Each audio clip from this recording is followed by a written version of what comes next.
반갑습니다. 기독교 신앙의 확신. 제가 처음에는 이렇게 제목을 잡았었는데 나중에 주보에 예수를 바라보자 이렇게 성경에 있는 대로 제목을 바꿨습니다. 그러니까 예수를 바라보는 것은 기독교 신앙에 흔들림이 없이 가자, 그런 뜻입니다. 이 신앙생활을 하다 보면 신앙의 회의가 생길 때가 있습니다. 경험하셨나요? 아주 없으신 척하고 앉아 계십니다.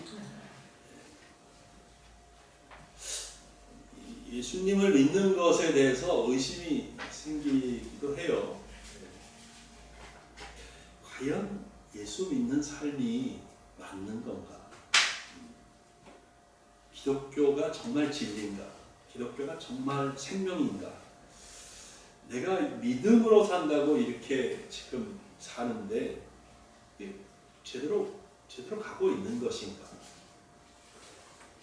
아주 노골적으로 말해서 천국 진짜 있어?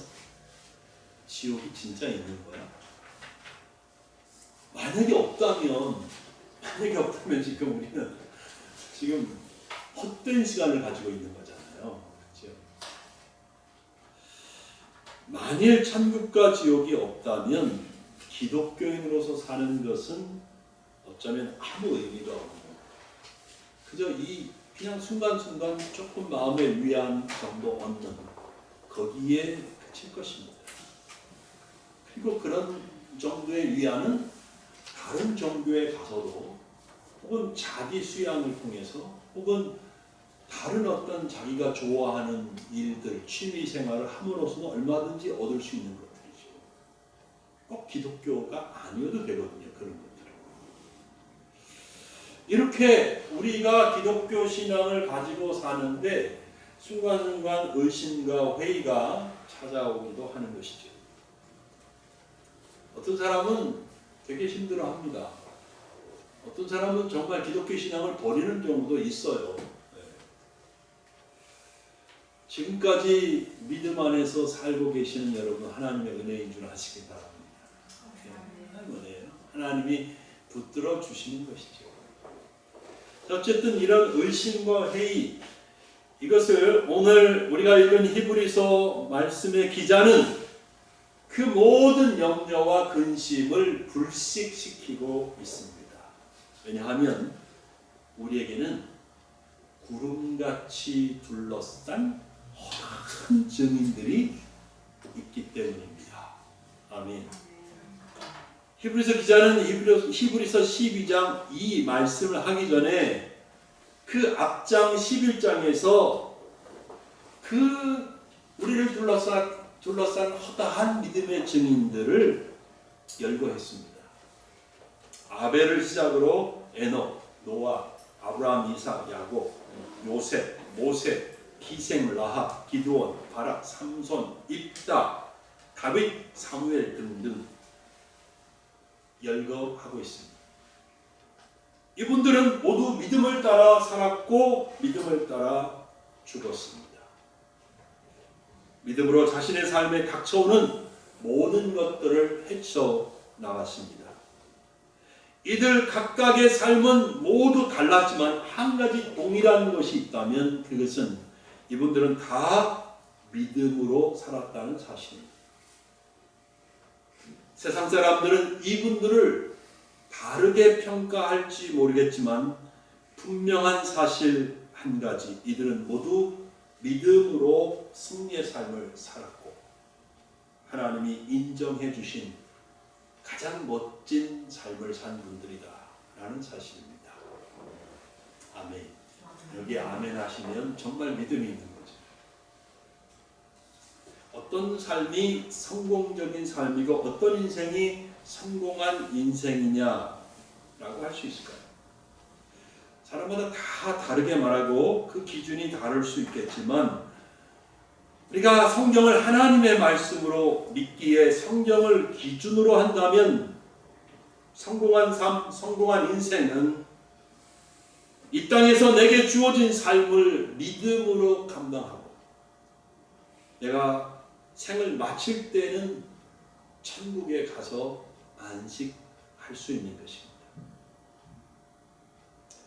그러므로 이 땅에서 아무리 부유하게 또 화려하게 인기 많게 그렇게 성공한 인생처럼 살았을지라도 영원한 삶을 잃어버린다면 그 인생은 결코 성공한 인생이 될 수 없습니다.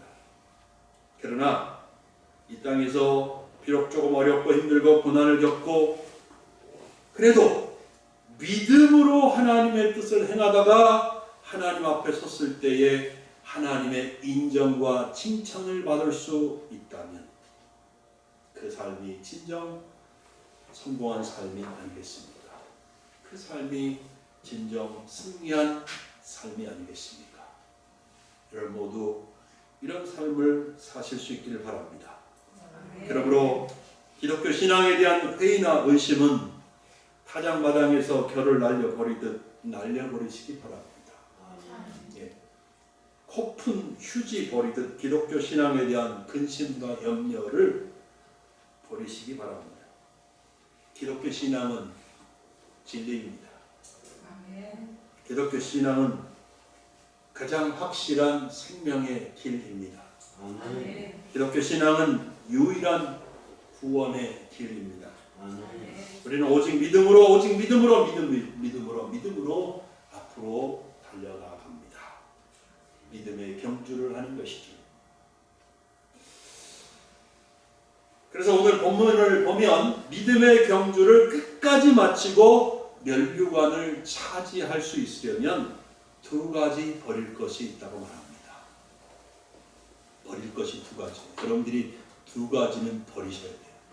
첫째, 무거운 것입니다. 무거운 것을 버리라. 우리 박정원 사님 무거운 거 들고 다니시는 거 엄청 싫어하시죠. 무거운 거 들고 다니는 거 좋아하는 사람이 없는데 영적으로는 무거운 걸 들고 다니는 사람이 많아요. 무거운 것이 무슨 뜻이냐 하면 우리가 믿음으로 사는 삶을 방해하는 것들을 말합니다. 그걸 무거운 것이라고 오늘 성경에 표현하는 거예요. 생각을 해봐요. 내가 믿음 생활하는데 그것을 방해하는 것이 무엇일까? 어떤 것들이 있을까요? 사람마다 다르겠지만 보통 세상 것에 대한 욕심, 집착, 야망 이런 것들이라고 말할 수 있겠죠. 여러분 달리기 경주를 하는 사람이 무거운 옷을 입고 뛰어가는 것을 본 적이 있습니까? 그럴 수 없습니다. 달리기 경주를 하는 사람이 무거운 물건을 주머니에 넣거나 들고 뛰어가는 것을 본 일이 있습니까? 없습니다. 그렇게 하는 것은 되게 어려운 거지요.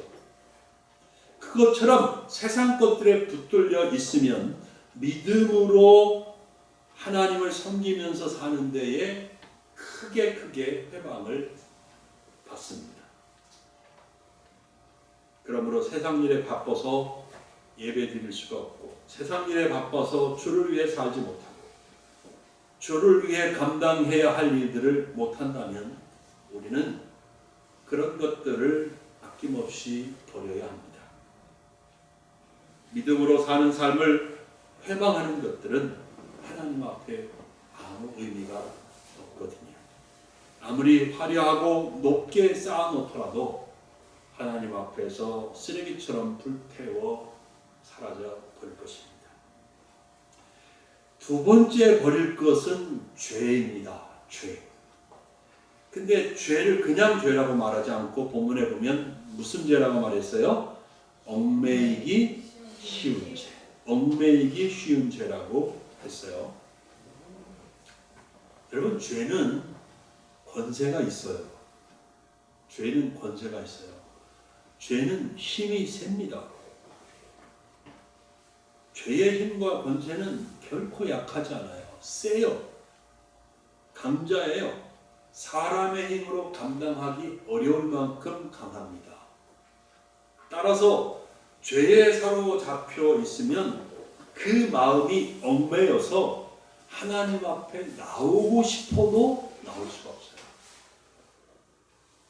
죄의 권세가 마음을 사로잡기 때문입니다.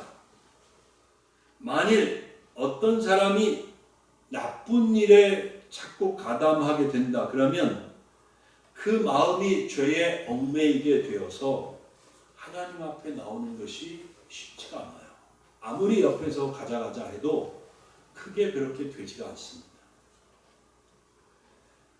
이 예는 다른 여러분 중 누구에게 얘기하셔 저에게 적용을 한 만약에 제가 나쁜 짓을 저지르면서 산다. 여러분 모르게 매일매일 나쁜 짓을 저지르면서 산다. 그러면 저는요 결국 1, 2년, 2, 3년 안에 가서 목회를 그만둘 수밖에 없게 됩니다. 그건 아주 불을 보듯 뻔한 사실이에요. 나쁜 짓을 하면서 죄를 지면서 목회를 계속할 수가 없는 거예요. 그러므로 여러분 혹 남모르게 죄를 짓는 삶을 살고 있다면 그 죄를 고백하고 용서를 구하시기 바랍니다. 예수님 피는 이 세상 모든 죄를 깨끗하게 씻어내는 권능이 있습니다. 만약에 우리가 죄를 고백하고 용서를 체험한다면 죄는 더 이상 우리에게 그 힘을 쓸 수가 없습니다. 용서받은 우리에게 죄는 그 힘을 잃어버리고 맙니다. 더 이상 나를 얽어맬 수가 없습니다.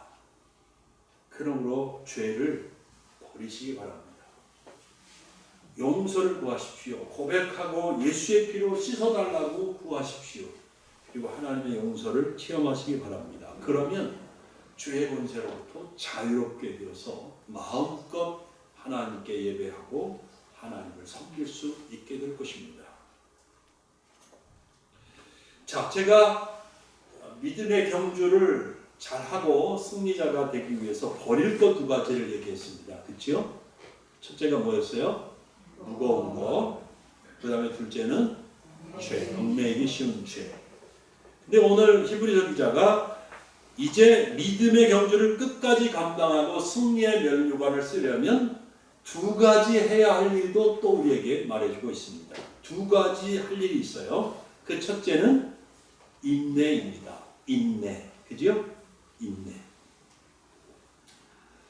스포츠 선수들은 경기에서 이기기 위해서 인내가 필요합니다. 좋은 기량을 갖추고 실력을 쌓기 위해 그들은 매일매일 혹독한 어려운 훈련들을 인내하면서 받아내야 합니다. 참아내지 못하면 그래서 태능 선수촌에서 그냥 나와버리면 올림픽에 나갈 기회를 얻을 수가 없어요. 운동 경기를 참가할 수 있는 기회가 없죠. 참아내야 돼요.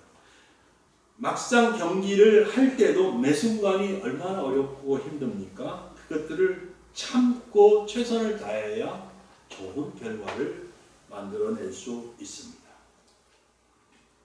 그래서 우리가 다 알죠? 스포츠 선수가 만일 인내할 수 없다면 그는 결코 훌륭한 선수가, 성공하는 선수가 될 수 없는 것입니다. 근데 사실 모든 것이 그렇지 않습니까? 모든 것이 뭐 어떤 사람이 뭘 잘한다 저절로 된 것 같지요? 그렇지 않아요. 어떤 분야에 탁월한 실력을 가졌다 저절로 된 것 같지요? 결코 그렇지 않아요. 박사님들 보면 그냥 그 사람은 그냥 머리가 좋아서 쉽게 공부해서 그냥 금방 박사 된 것 같지요? 그렇지 않아요. 정말 어려운 힘든 시간들을 참고 견뎌내고 했기 때문에 그런 좋은 결과들을 얻어냅니다. 인내하는 시간 없이 힘든 과정 없이 이 땅에서 그냥 이루어지는 것은 없습니다. 농부가 가을에 수확의 기쁨을 얻으려면 봄에 씨를 뿌리고 수확하기 전까지 얼마나 노심초사하고 수많은 노력과 그리고 수고를 해야 그 수확의 기쁨을 맛볼 수 있겠습니까? 마찬가지입니다. 본문도 기독교인의 삶을 경주라고 표현했습니다. 경주하는 것. 뭐예요? 목표 지점을 향하여 달려간다는 의미 아니겠습니까? 마라톤 선수에게 오르막이 있듯이 우리의 신앙생활에도 오르막처럼 힘든 시기가 있기 마련입니다. 마라톤 선수에게 갑자기 체력적인 한계가 다가오는 것처럼 우리가 신앙생활할 때도 갑자기 어느 날 너무 힘들다, 지친다, 이런 시간들이 찾아옵니다. 사랑하는 여러분, 그러나 우리는 인내해야 합니다. 끝까지 참아야 합니다. 힘들다고 지쳤다고 포기하면 우리는 하나님 앞에 가서 아무것도 얻을 수 없을 거예요. 그러므로 기독교인으로서 이 세상에서 믿음으로 사는 것이 힘들다고 해서 인내하지 못한다면 결코 믿음의 승리자가 될 수 없습니다. 하나님이 맡겨주신 사명을 감당할 수 없는 것입니다. 우리가 해야 할 두 번째 일은, 첫째는 뭐라고 그랬어요? 인내. 두 번째는, 잘 듣고 계시네요. 두 번째는 예수님을 바라보는 것입니다. 예수님을 바라보는 거예요. 예수님은 믿음의 주이시며 우리를 온전케 하시는 분입니다. 아멘. 예수님은 우리 앞에 가셨어요. 히브리서 기자는 예수님께서 그 앞에 있는 기쁨을 위하여 십자가를 참으셨고 부끄러움을 개의치 않으셨다고 말씀하고 있습니다. 십자가를 참으셨다는 말은 이해가 되지요. 근데 부끄러움을 개의치 않으셨다는 말은 영어 성경에는 그 부끄러움을 경멸하셨다라고 표현했어요. 개의치 않았다. 우리는 이렇게 돼 있잖아요. 영어 성경은 경멸했대요. 그 부끄러움을. 무슨 말이에요? 부끄러움 따위를 쳐다보지도 않으셨다는 거예요. 마음속에 털끝만큼도 이게 부끄러운 짓이다. 부끄러운데 아이고 이걸 어떻게, 이런 생각을 털끝만큼도 예수님은 가지시지 않았다는 거예요. 벌거벗겨져서 온 세상 사람들이 다 보는데 그 십자가에 높이 매달려 있는 그 모습 속에서 예수님은 만큼도 부끄러움을 느끼지 않으시고 부끄러움을 경멸하셨어요. 부끄러움을 개의치 않으셨어요. 왜요? 시체말로 부끄러움을 개무시해버렸다는데 왜 그러셨을까요? 왜 그러셨을까요? 그 앞에 있는, 오늘 성경에 나오잖아요. 그 앞에 있는 뭐 때문에? 즐거움을 위하여 십자가를 참으셨고 부끄러움을 개의치 않으셨습니다. 그래서 예수님은 승리하셨습니다. 그리고 하나님 보좌 우편에 앉으셨습니다. 이렇게 예수님은 우리 앞에 가셨습니다. 예수님은 우리에게 믿음으로 승리하는 길을 보여주신 것입니다. 여러분, 믿음을 가지고 살면 반드시 하나님 앞에 성공하는, 승리하는 인생이 되는 길을 보여주셨습니다. 여러분, 우리는 이렇게 우리 앞에 가신 예수 그리스도를 바라보면서 달려갑니다. 영어 성경에는 예수님에게 시선을 고정시키라, 예수님에게 시선을 고정시키라 이렇게 표현했습니다. 왜요? 예수님을 놓치면 안 되기 때문입니다. 만일 우리가 시선을 다른 데로 돌린다면 예수님을 놓칠 수 있어요. 시선을 돌려서 세상에 있는 것들, 남들이 세상에서 떵떵거리며 사는 모습, 재미있게 인생을 즐기면서 사는 모습, 그런 거 보면서 마음에 부러워하고 거기에 마음을 빼앗기면 우리는 예수님을 놓칠 수 있어요. 아시겠죠? 그러므로 우리는 항상 시선을 예수님에게 고정해야 돼요. 항상 예수님만 바라보고 가야 돼요. 예수님을 놓치면 안 됩니다. 큰일 납니다. 예수님이 내 시야에서 사라져 버리시게 해서는 안 됩니다. 우리는 그러면 세상에 있는 것들에 의해서 우리의 믿음이 흔들릴 수밖에 없게 해요. 흔들릴 거죠. 바람의 나뭇가지 흔들리듯 우리의 믿음이 흔들리단 말이에요. 사랑하는 여러분, 그러므로 오직 예수 그리스도만 바라보시기를 바랍니다. 예수님은 우리의 믿음의 주이시며 우리를 온전케 하시는 분이십니다. 예수님을 바라보지 않고 믿음의 경주를 할 수는 없습니다.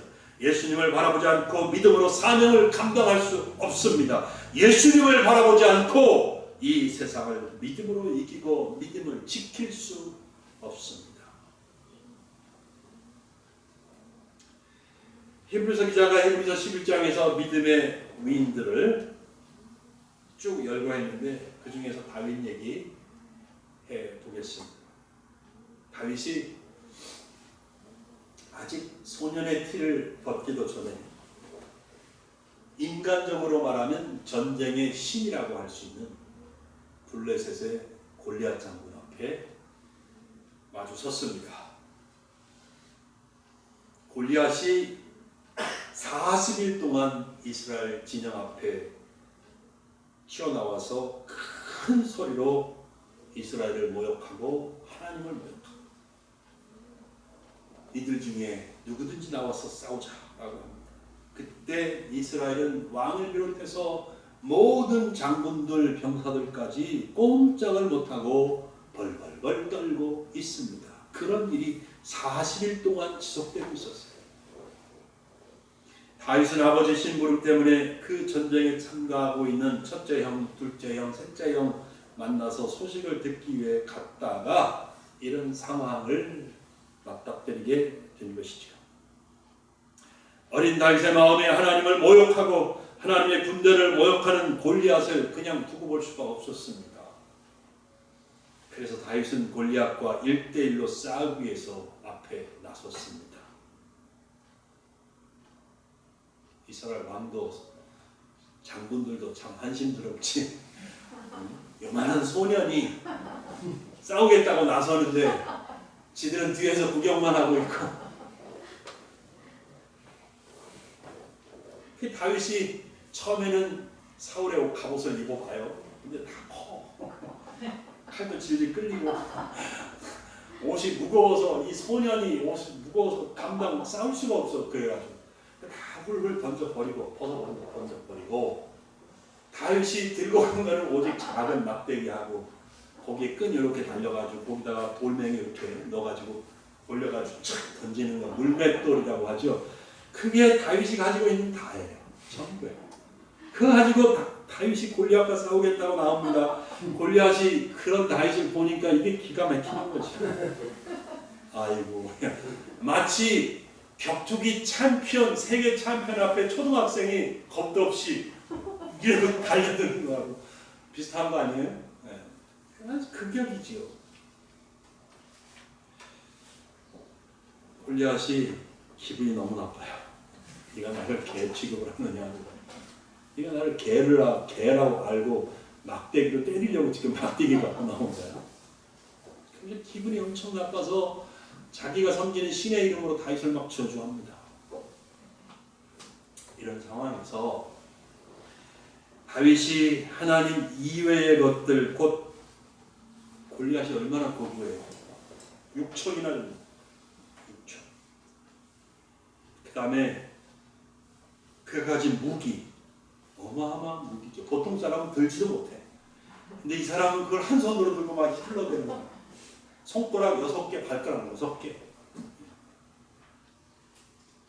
그 모습을 보면서 이스라엘은 완전히 사기가 꺾여 있죠. 군대가 사기가 꺾여 있죠. 자기는 아직 성경에 보면 젊고 붉고 용모가 아름다운지라 막 이렇게 기록됐거든요. 그냥 얼굴이 뽀샤샤한 게 아직 소년의 티를 안 벗은 그런 모습.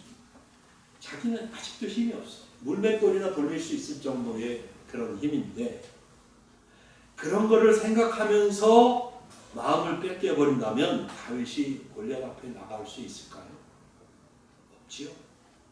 그러나 다윗의 시선은 여러분 하나님을 향하여 있었습니다. 다윗은 하나님을 바라고 있었던 것입니다. 그는 세상의 다른 조건이나 자신의 약점, 골리앗의 강점 등의 마음을 빼앗기지 않았습니다. 오직 다윗은 하나님만 바라보았습니다. 보았습니다. 사무엘상 17장 45절부터 47절까지 다윗이 믿음으로 말하는 것이 기록되어 있습니다. 유명한 거죠. 다 들어보셨을 거예요. 다시 한번 오늘 아침에 은혜 되길 바랍니다. 너는 칼과 단창으로 내게 나오거니와 나는 만군의 여호와의 이름 곧 내가 모욕하는 이스라엘 군대의 하나님의 이름으로 내게 가노라. 오늘 여호와께서 너를 내 손에 넘기시리니 내가 너를 쳐서 내 목을 베어 블레셋 군대의 시체를 오늘 공중의 새와 땅의 들짐승에게 주어 온 땅으로 이스라엘의 하나님이 계신 줄 알게 하겠고 또 여호와의 구원하심이 칼과 창에 있지 아니함을 이 무리에게 알게 하리라. 전쟁은 여호와께 속한 것인즉 그가 너희를 우리 손에 넘기시리라. 할렐루야. 아멘. 이 말을 듣고 골리앗이 뿔따구가 가지고 이놈 봐라 이게 하면서 그 큰 거구가 큰 창을 휘둘러가면서 막 다윗 앞으로 마주 걸어오는데 얼마나 압도되겠어요. 보통 사람 같으면 무서운 거잖아요. 아니 큰 개만 앞에 있어도 무서운 게 우리는 그냥 이딴만한 사람이 저 두 배는 들고 그냥 그 무거운 칼을 막 이렇게 휘둘리면서 창을 들고 이놈이 이게 죽으려고 관장을 했냐면서 막 쿵쿵거리면서 땅이 막 지축이 울릴까 아닐까 막 이렇게 막 거기까지 들려요? 막 이렇게 가는데 다윗은요 성경이 기가 막히게 제가 청년 시절부터 너무 이 구절의 은혜를 많이 받았는데 48절 49절에 이렇게 말합니다. 다윗이 블레셋 사람을 향하여 빨리 달려가요. 나도 이놈 제가 싸우겠습니다 이렇게 해도 골리앗이 막 이렇게 오면 이렇게 뒤로 뒷걸음질 칠 것 같은데 다윗은 빨리 달려갑니다. 골리앗을 향하여 빨리 달려갑니다. 그러면서 물맷돌을 돌려가지고 딱 던졌는데 골리앗이 다 가리고 있었는데 코도 가리고 입도 가리고 다 가리고 있었는데 이마만 안 가리고 있는데 그 돌멩이가 그 골리앗의 이마에 정통을 넣어서 딱 다윗이 얼마나 힘이 좋았겠어요. 그 던져가지고 그냥 맞힌 건데 하나님이 함께하니까 그 돌멩이가 그냥 그 골리앗 이마를 부수고 들어가서 그냥 박혀버린 거야 머릿속에. 그 자리에서 쓰러진 그 거구가 그냥 쾅 하고 쓰러져 버리고 만 거죠. 재밌죠? 이게 이게 하나님을 바라보는 사람만이 가질 수 있는 믿음의 용기입니다. 오늘 히브리서 기자가 말하고 있는 것처럼 우리가 우리의 믿음의 주여 우리를 온전케 하시는 이인 예수 그리스도를 바라보고 시선을 그분에게 고정하고 좌우에 흔들리지 않고 믿음으로 나아가면 골리앗 같은 어떤 장애물도 충분히 밟고 지나갈 수 있다는 거예요. 아멘. 아멘. 아무리 어떤 어렵고 힘든 일도 승리할 수 있다는 것입니다.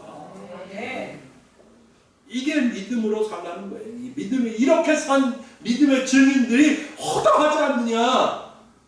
그러니까 의심하지 말아라. 두려워하지 말아라. 용기를 가져라. 그리고 예수를 바라보면서 앞으로 가라. 이거예요. 우리가 오직 예수님을 바라볼 때 흔들리지 않습니다. 그리고 하나님이 부르신 그 부름의 상을 쫓아 달려갈 수 있는 것이죠. 여러분 예수 믿는다고 해서 기독교 신앙을 가졌다고 해서 어려움과 고난이 피해가는 것은 아닙니다. 우리도 세상 사람들처럼 똑같이 어려움을 만날 수 있고 고난을 겪을 수 있습니다. 그러나 믿음을 가지고 예수 그리스도를 바라보고 그분에게 시선을 고정하고 앞으로 나간다면 그리고 참고 간다면 반드시 승리의 기쁨을 얻을 것입니다. 아멘. 그 승리자들이 되십시오. 아멘. 누가 됩니까? 우리가 되어야 됩니다. 그 승리자가 되시기를 예수님의 이름으로 축원합니다. 아멘. 기도하겠습니다.